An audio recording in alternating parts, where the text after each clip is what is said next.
두고 있던 기억성경에서는 무할례당이라고 하는 칭호로 불렸고, 그들 스스로는 할례를 받은 무리, 할례당이라고 불렀습니다.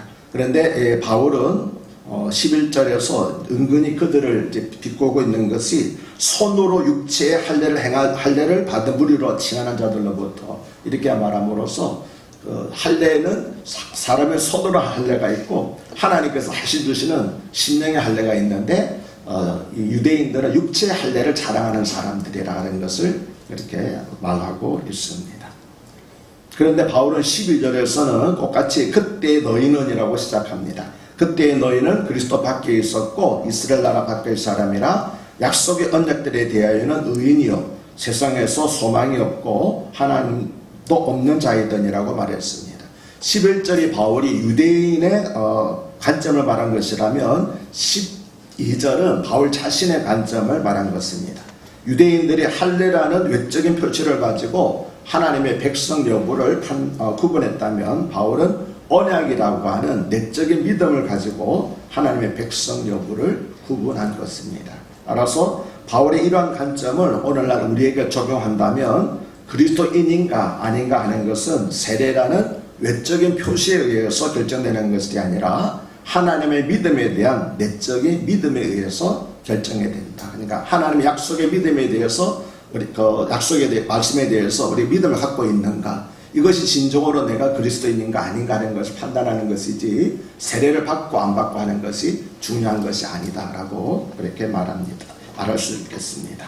바울은 이렇게 먼저 그리스도 밖에 있었을 때의 상태를 말한 다음에 13절에서는 이제는 전에 멀리 있던 너희가 그리스도 예수 안에서 그리스도의 피로 가까워졌느니라고 말했습니다. 그런데 헬라어 원문과 영어 성경을 보면은 4절에서처럼 13절 앞에도 그러나라고 하는 접속사가 있습니다. 과거에는 우리가 하나님으로부터 멀리 떨어져 있었지만 그러나 이제는 그렇지 않다는 것을 강조하고 있는 것이요. 그리고 멀리 있던이라는 말과 가까워졌느니라는 말이 무엇을 가리키는 것인가에 대해서는 두 가지 해석이 있습니다. 하나는 하나님과 이방인의 관계를 가리킨다는 것이고 다른 하나는 유대인과 이방인의 관계를 가리킨다는 겁니다.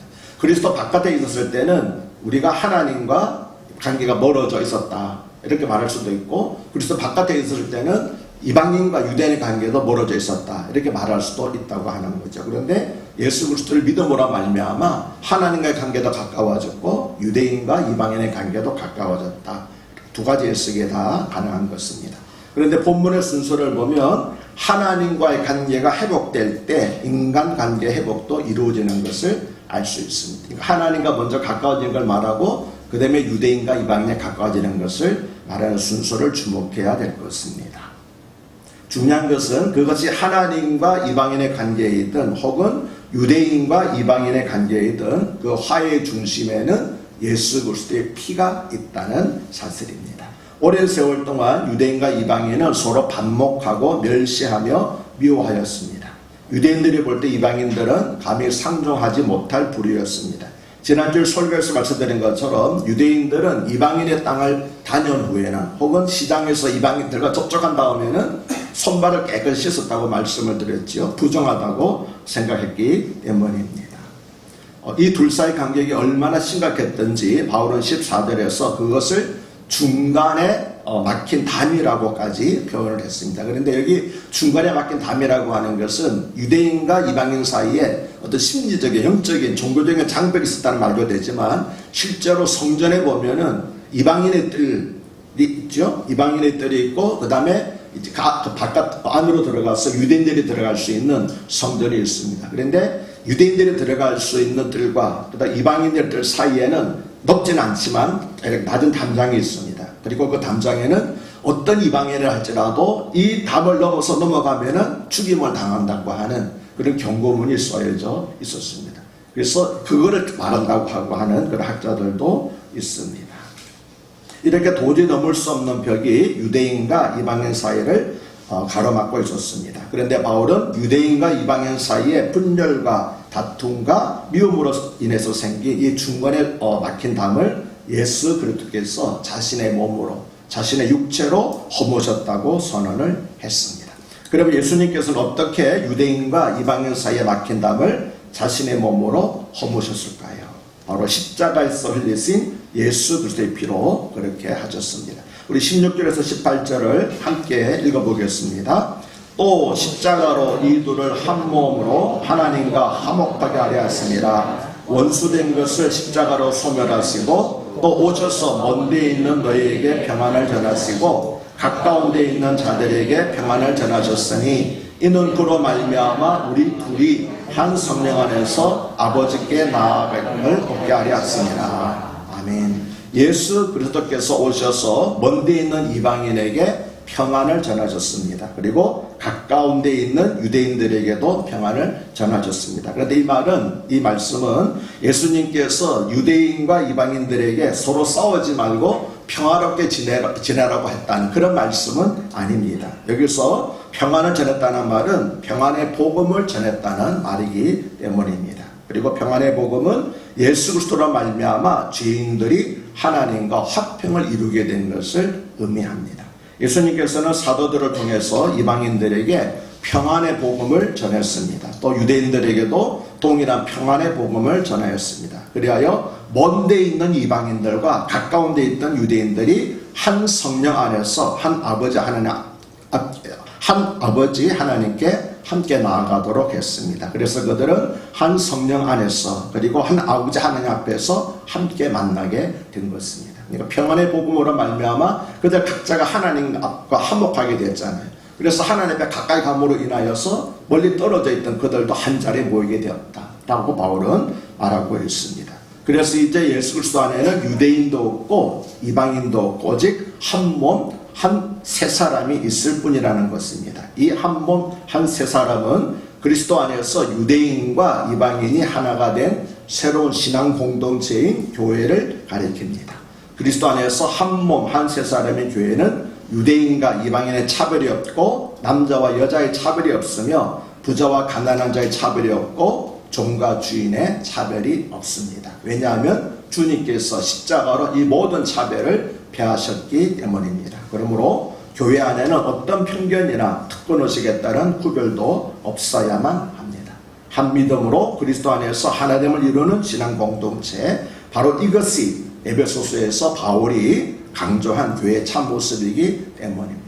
우리가 성경을 읽을 때 또 하나 염두에 둘 것은 왜 이 말을 하고 있을까라고 뒤집어서 생각할 필요가 있습니다. 왜 바울이 지금 이방인과 유대인들이 가까워졌다는 말을 말하고 있을까요? 에베소 교회 안에서 이방인과 유대인 사이에서 어떤 갈등이 있었다고 하는 것을 보여주고 있는 것입니다. 이 에베소 교회 안에서 유대인과 이방인, 다시 말하게 되면 유대인으로서 기독교인이 된 사람들과 그 다음에 이방인으로서 기독교인 사람들 가운데서 그들이 가지고 있던 문화라든지 언어라든지 여러 가지 점에서 알지 못한 어떤 장벽이 있었다는 거죠. 그래서 바울은 다시 말하기를 예수 그리스도께서 그 모든 장벽을 허물지 않으셨느냐. 그런데 너희가 왜 여전히 그런 장벽을 가지고 서로 마음적으로 심리적으로 갈라서 있느냐 라는 사실을 강조하고 있는 것입니다. 유대인이든 이방인이든 하나님과의 관계 단절이 사람과 사람 사이의 단절을 낳고 반목과 질시를 가져왔습니다. 그러나 이제는 그리스도 예수 안에서 모든 관계가 회복되기 시작했습니다. 그 관계 회복의 출발은 하나님과 화목하는 것입니다. 예수 그리스도께서 친히 우리를 하나님과 화목시키기 위한 화목 제물이 되셨습니다. 그래서 십자가를 통해서 예수 그리스도는 우리의 화평이 되셨다고 바울은 선언하고 있는 것입니다. 화평은 뭡니까? 모든 적대적인 관계가 해소된 상태를 가리켜서 화평이라고 말합니다. 히브리어로는 화평이 샬롬이고 헬라어로는 화평이 에이레나라고 그렇게 말합니다. 오늘 본문에서 바울은 먼저 하나님과의 화평을 말한 후에 이어서 유대인과 이방인과의 화평을 말했습니다. 이것은 하나님과의 수직적 관계 회복이 사람들과의 수평적 관계 회복을 가져오는 것을 말합니다. 이것이 성경이 교훈하는 영적인 원리입니다. 하나님과의 관계가 어그러질 때에 인간관계도 어그러집니다. 아담과 하와, 그러니까 가인이 하나님 떠났을 때에 그 동생을 죽이지 않습니까? 이와 마찬가지로 하나님과의 관계가 어그러질 때 인간관계도 어그러지게 되는 거고 하나님과의 관계가 회복될 때 인간관계도 회복되는 줄로 믿습니다. 그러므로 우리는 먼저 하나님과 화목해야 하는 것입니다. 교회는 하나님과 화목하게 된 사람들이 모인 신앙 공동체입니다.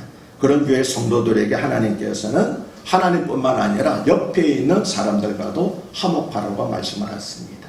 이것이 십자가로 화목하라는 겁니다. 여러분, 십자가는 뭡니까? 수직으로 된 나무와 수평으로 된 나무가 결합되어 있는 것이 십자가 형태잖아요. 그래서 우리는 하나님과의 관계에 화목할 뿐만 아니라 인간관계에서도 모든 갈등이 해소되는 화목에 이르어야 된다는 것을 말씀하고 있습니다. 다시 말씀드리면 우리는 하나님과 화목하게 된 것에 머물러 있으면 안 된다는 겁니다. 십자가의 사랑으로 교회에서, 가정에서, 직장에서, 사회에서 모든 원수된 것을 소멸시켜야 합니다. 성 프란시스코가 기도한 것처럼 우리도 하나님께서 나를 평화의 도구로 사용해 달라고 기도하며 살아야 할 것입니다. 하나님께서는 성도들이 육적이고 세상적인 모든 차별을 물리치고 그리스도 안에서 한 몸을 이루시기를 원하십니다. 모든 성도가 한 성령 안에서 한 아버지 하나님께 나아가기를 바라고 계십니다. 그리고 이것이 바로 성경에 말하는 교회의 참 모습인 것입니다. 그리스도 안에서 하나를 이루고 모든 차별이 없어지는 그런 우리 큰사랑 교회가 되기를 주님 이름으로 축복합니다. 할렐루야. 하나님 아버지 감사합니다. 하나님께서 3년 전에 우리 큰사랑 교회를 세워주셔서 어림없도록 오늘날까지 이르게 해주시고 많은 교회에서 서로 다투고 그리고 싸우면서 믿지 않는 사람들에게까지도 실망을 주고 있는데 우리 교회는 3년 동안 평화롭게 잘 지내게 하신 것을 감사드립니다. 하나님, 우리 교인들 왜 갈등이 없겠습니까? 왜 문제가 없겠습니까? 왜 의견이 다르지 않겠습니까? 그럼에도 불구하고 서로가 서로 이해하고 양보하려고 애쓴 결과 이와 같이 아름답고 평화롭고 화목한 교회가 이루어진 줄로 믿습니다. 하나님 바라고 남는 것은 우리가 더욱더 앞으로도 한 성령 안에서 하나님 아버지께 나아가기를 힘쓰는 그런 건강한 교회, 아름다운 교회가 되게 하여 주시옵소서. 하나님과 화목하게 된 사람들로 말미암아 갈등 속에 있는 모든 세상 사람들도 화목시키는 평화의 도구로 쓰임받는 저희가 되게 해 주시고 그리고 우리 큰사랑 교회가 되게 하여 주시옵소서. 하나님 간절히 바라곤 합니다. 이 나라가 남북관계도 그렇지만 국내에서도 서로 많은 갈등이 있습니다. 좌파와 우파가 갈라져 싸우고 있고 진보와 보수가 갈라져 싸우고 있습니다. 참으로 심히 안타까움으로 하나님께 부르짖어 간구하옵나니 하나님이여 이 모든 갈등을 십자가로 화목하게 하여 주시옵소서. 모든 교회에서도 십자가로 화목하게 하여 주시옵소서. 그리스도의 복음만이 우리가 살 길인 줄로 믿습니다.